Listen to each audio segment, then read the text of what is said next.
Nah, sudah ketemu juga nih. Jangan pura-pura tuli atau nggak lihat orang datang. Pak, aku datang lagi. Jangan bikin aku ulang. Cerita Berkeley sampai muntah. Iya, Mas. Duduk dulu. Jangan marah-marah terus. Duduk boleh, tapi jangan harap aku ngomong manis-manis kayak penjual gula. Sudah berapa kali aku kemari? Hitung sendiri. Sudah lelah aku jalan kaki bolak-balik. Cuma buat cari orang yang nggak punya rasa tanggung jawab. Aku ngerti kok. Tapi jujur saja, keuanganku lagi kacau parah sekarang.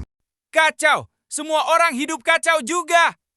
Tapi apa ya alasan kacau bisa jadi alasan lari dari kewajiban? Jangan cari alasan yang nggak masuk akal itu. Bikin telinga panas aja dengernya. Beneran, Mas. Gak ada uang lebih buat bayar hari ini. Percaya saja. Percaya? Percaya sama mulut yang tiap kali bilang besok. Nanti sebentar lagi. Sudah bosan aku dengar kalimat itu. Kalau cuma omong kosong, mending tutup mulut saja daripada bikin kesal. Aku sedang berusaha sungguh-sungguh kok. Usaha? Usaha seperti apa? Duduk melamun di teras sambil ngeluh saja bukan usaha. Jangan berpikir diam saja atau pura miskin bisa bikin. Utang itu hilang lenyap seperti asap rokok. Nggak akan bisa. Paham? Ya ampun.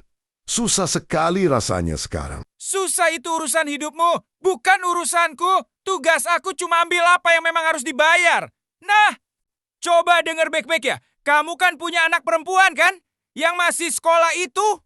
Iya, itu anak satu-satunya. Denda. Nah, itu dia yang mau aku omongin dengan bahasa yang gak perlu dibungkus manis-manis. Kamu, pikir kalau kamu ngelunjak begini, nama baik keluarga ini masih terjaga.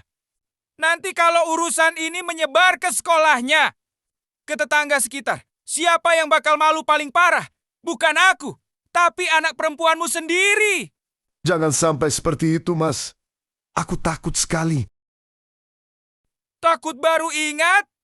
Kenapa nggak takut dari awal sebelum ambil uang pinjaman itu? Jangan jadi bapak yang cuma bisa bikin malu anaknya kalau dia sampai diejek temannya. Karena bapaknya nggak mau bayar utang. Rasanya enak di hati.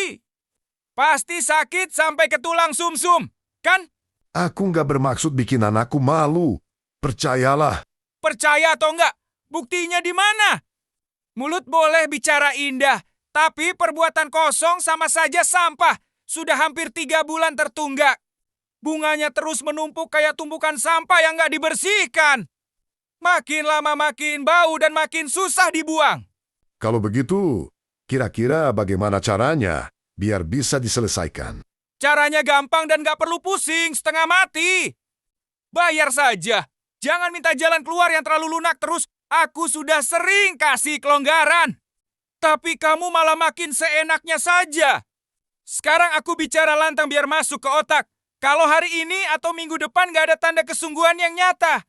Jangan salahkan aku kalau langkahnya jadi lebih keras dan nggak peduli lagi. Tapi uangnya belum terkumpul banyak.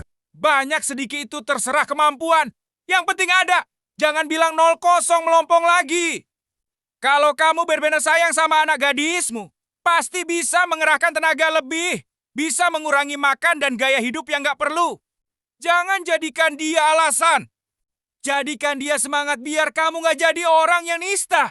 Baiklah, aku usahakan cari minimal 200.000 dulu.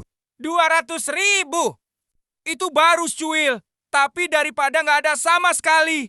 Ingat baik-baik janji ini. Jangan sampai minggu depan aku datang lagi dengan alasan baru yang lebih nggak masuk akal.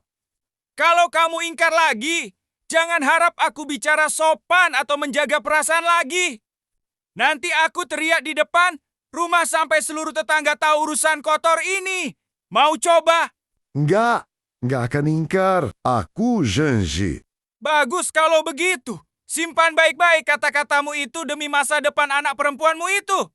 Jangan sampai dia menyesal punya bapak yang tak bertanggung jawab. Sudah cukup aku omong sampai tenggorokan kering. Minggu depan aku datang lagi. Dan harus ada uangnya, paham?